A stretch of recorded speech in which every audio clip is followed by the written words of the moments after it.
take a little time to enjoy it, because it is quite an accomplishment to have out in the world. It's already been translated, right? So by you, so it's bilingual already, which is something that many books never get.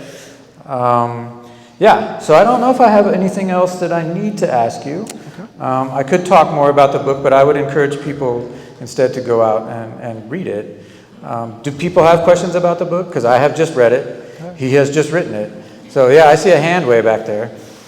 You might have to shout unless we want to hand the microphone over. Yeah. It's a really good question. That's exactly what I went through.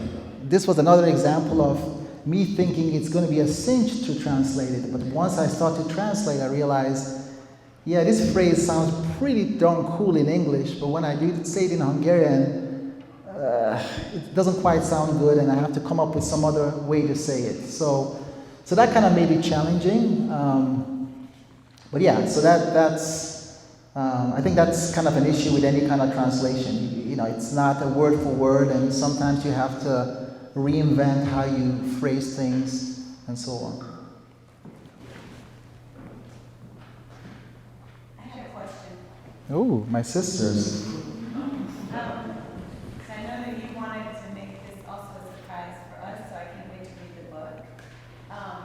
And I've seen all the letters, and I'm just so proud of you that you just took the time to read through everything. I mean, it's so, I love reading the letters, but just to put it together in such an organized way, I'm so proud of you.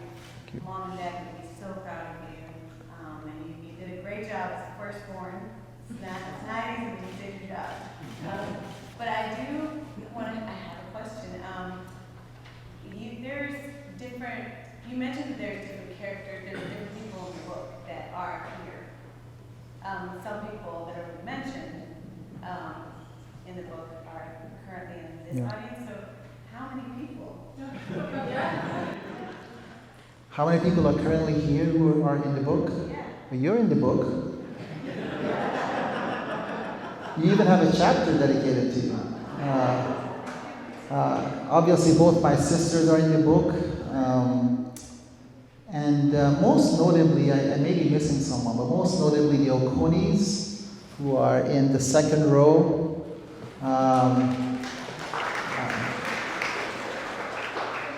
Priscilla Oconee, actually the Oconis were next door neighbors to my parents. And they were actually they were actually the last people to see my parents before the tragic ending. So they are really very special. My mother really loved their family. My parents really loved them. So they are definitely in the book. I just want to say, this is not that she was 3 at the time.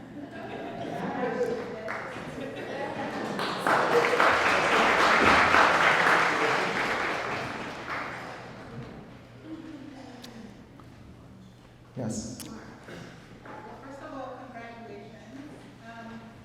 So I bought this book. My daughter is the same age as your older daughter, and then I bought it for a summer reading for my mother, myself, and my daughter. Wow. My mother is a girl, as you know. So what's something from the book that you would want sort of 3 generations? You wrote it about your parents for your daughter. My mother is reading it, is going to read it alongside myself. What's something that you would want sort of each generation to take away from it? Good question. I'd like to think there are many things that I want them to take away, but I mean, one thing you would notice in the book is I really try to lay out Nigerian and Hungarian history. I know these may be available through different sources, but I think it's really important to know our past. What happened with our leaders, how the leadership changed over time, what were the challenges over the years. So I think that would be one, just to kind of understand what things were like, right? That perhaps things are not as bad as they had been at a certain time. Like we often complain about things around us, we don't realize how bad other people have it. So I think that would be one thing. As I mentioned, my mom also lived through an extremely challenging time under communism, and so I think that would be one thing that I would really emphasize. Yes. Let's get your microphone because I don't think folks can hear you. Thank you.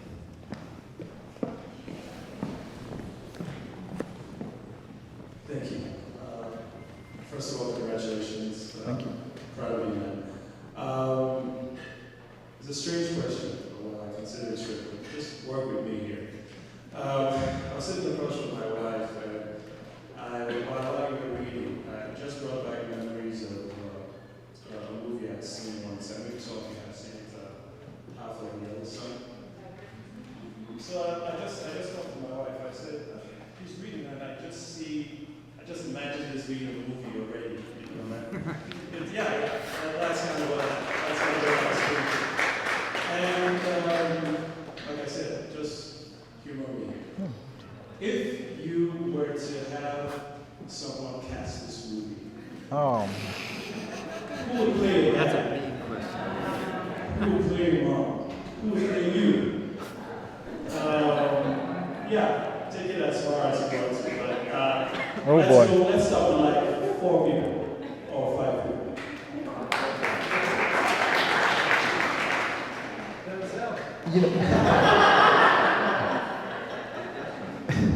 You know, when I was preparing for this interview, I tried to imagine what kind of questions would people ask, and I tried to mentally try to figure out, the kind of answers I would ask. That wasn't one question I thought about. So let me think on my feet here. Who would play my dad? I would probably say it would probably be some notable actor who has a Nigerian background. I can think about people like is it Daniel Kalula or Who?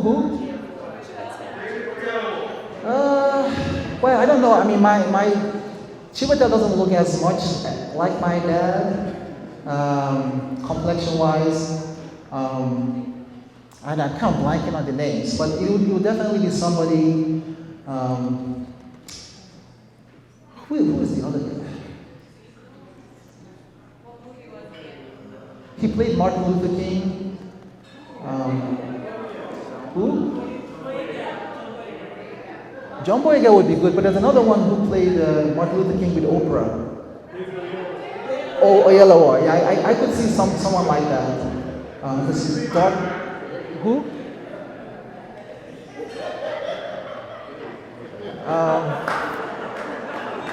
I missed that one. So it would be someone like that, so like a David Oyelawa, Daniel Kalula. Who would play my mom? Geesh. I mean, it would have to be somebody who can get her accent. My mom had a very thick Hungarian accent. And I can't immediately think of an actress that has that, although actresses can feign accents. Who would play my mom? It's your homework. Yeah. I'll get back to you on that one. All right. Who will play you? Who will play me? Well, You're a young man. I was kind of in my 20s in the book. Who would play me? Who's like the best looking actor that you know? Who? Well, he's a lot older than 20. I mean, I'm gonna have to get back to you, but it will be somebody that's 20 years old that probably looks like me. Or in the 20s. I can't think of anyone right now. The guy that played in, what's her name, Bridgerton? Reggae Jean Page. That's who you want. Oh, okay. I'll take it, but I think he's older than 30, so. Yeah. Well, thank you. All right.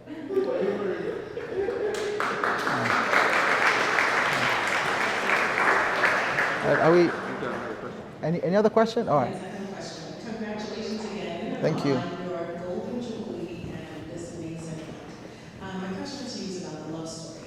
Yes. Oh, And you talked about all the letters that you covered. yeah. Did any, without giving anything away necessarily in the book, but maybe whetting our appetites a little bit, did anything surprise you about their origin that maybe grounded you or concerned you? Did anything surprise me about their love story, their relationship? I would say that I was a little surprised about how much they had in common. Because, when you think about two people with such different, at least on the surface, such different backgrounds, you're like, they're completely different. But kind of reading through the book, it almost feels like people that look like they're so different, when they get to know each other, they're really not that different.